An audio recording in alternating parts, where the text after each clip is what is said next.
What's up, guys? So I'm under the Tacoma. Well, not under it, I'm next to it. This is the wheel well on the front passenger side. You see this kind of material cover. What I'm looking for is the AC condenser hose. So basically when the AC's on, all that condensation, it drips out. Apparently it drips on the frame in here. So I'm curious to check it out. I did get a piece of hose and some hose clamps so I can extend it so it does not drip on the frame, you know, which over time can rust and obviously get damaged, and rather just drip down on the ground. So we're going to inspect it. I'm going to take out these two top pins and see if it's back here.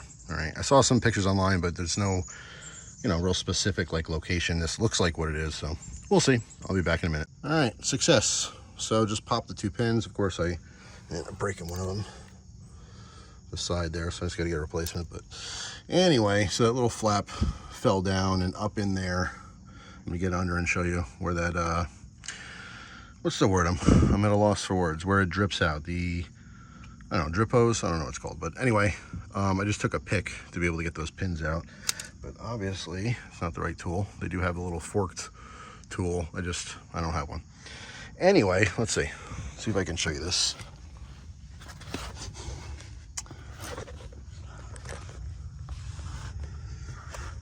So let's get behind the flap.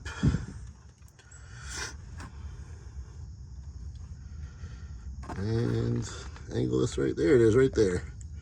See that little black hose? That drips on the frame, which is right here on the top part. All done. You can clearly see the hose right there. All right. So this is going to go behind, hold on, the flap here. Hang on a second.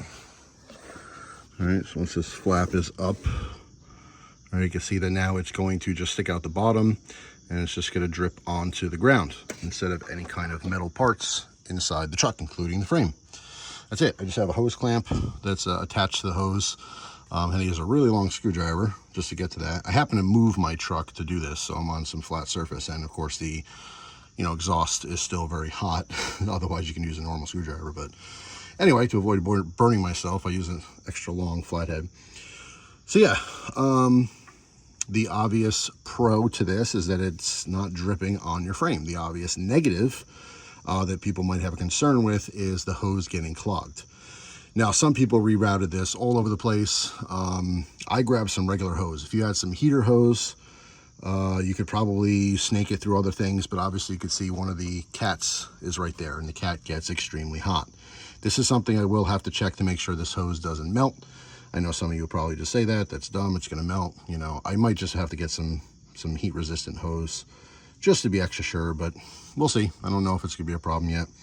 But yeah, so now once I, you know, put these pins back in, and you know, this is in the wheel well. So the idea is that, okay, if I'm kicking up mud and dirt and stuff like that, if the end of the hose gets you know, clogged with mud, then it can't drain. That's a problem. So it's something, you know, I could periodically check to see if it's an issue. It's kind of angled back. I'm not too worried about that being an issue, but we'll see. You know, worst comes to worst. If it doesn't work out, you know, I just take it off. It's not a big deal. All right, so I reused one of the original pins, which actually is staying in there fairly well, but I'm going to replace those two.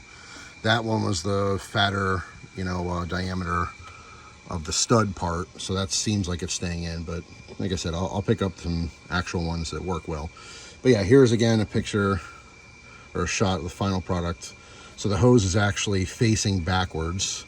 You know, it's curved away from the wheel, I'll say. So when I'm kicking up mud and dirt and rain and all that kind of stuff, it's, you know, all the grit on the road, hopefully that will stay clear. I didn't want it to be too long. It looks like it's against the frame. It's not. The hole is not like against the frame. In other words, you might think, well, now it's just going to run down the side of it, but it won't.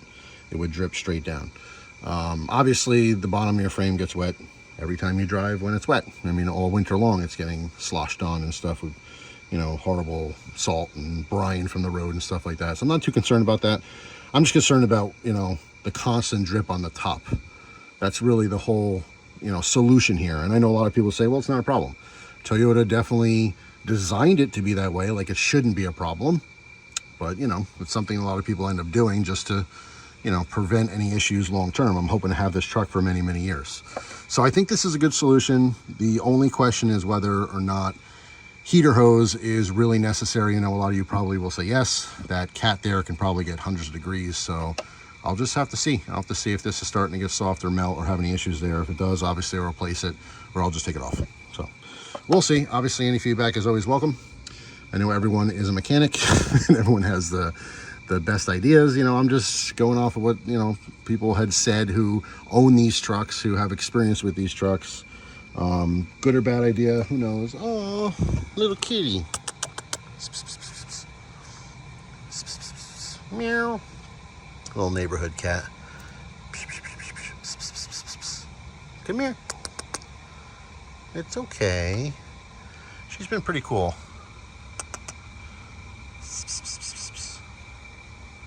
Come here.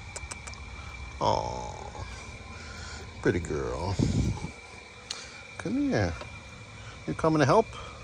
Oh, my hands are greasy. I don't want to pet you. I'm sorry. All right. Anyway, that's all. Like I said, some people are going to say, oh, smart, Jeff. I'm glad you did it. Other people are going to say, Jeff, you're dumb. Why are you messing with things? I don't know. Just what I do, I suppose. Honestly, I'm just trying to prevent a future problem. I have had a couple people tell me about it. It's a legitimate issue, I guess. And hopefully this resolves it. We'll see.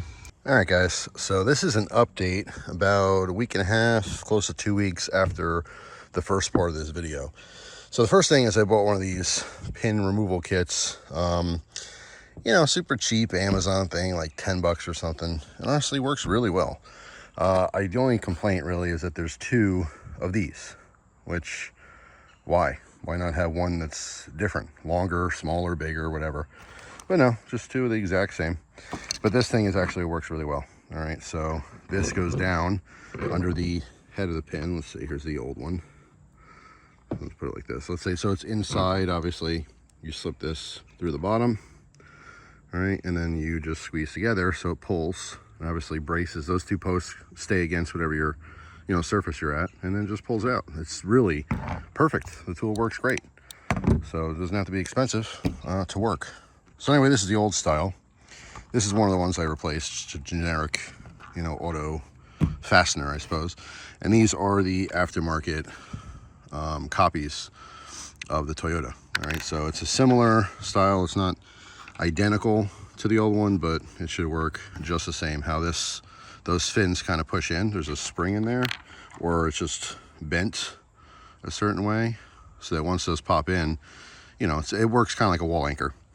But anyway, I also wanted to show you real quick how the hose is holding up, because I was concerned about it melting or getting distorted, and it hasn't at all. I mean, I can't really show you all the way up in there, but you can see the size. It says 5/8 ID disposal hose 2. There's like a serial number or something on there, but yeah, I mean, it works totally fine. It hasn't moved. It's nice and tight on there, but reaching up and feeling in there all the way to the base where it's connected, it is not melted, distorted, misshapen. So whatever heat's generated here is obviously not enough to melt this particular hose.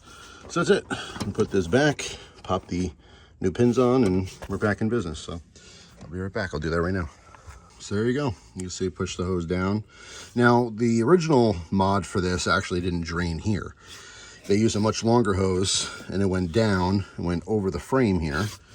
All right, and it popped out right here.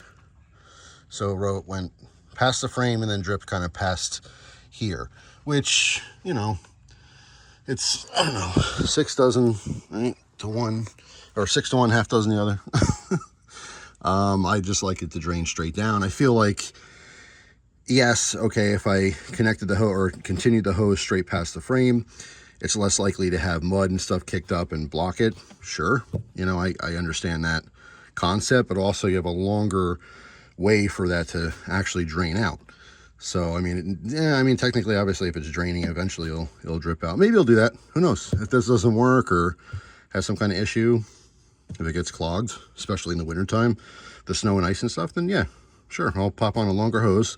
In that case, I would actually just get heater hose. I would find it and do the mod, you know, I guess how it originally was supposed to be done. But for now, this is working fine. So anyway, that's all. Just wanted to give you guys an update on that. So thanks for watching. Hope you have a wonderful day. and I'll see you tomorrow with a brand new video. Take care.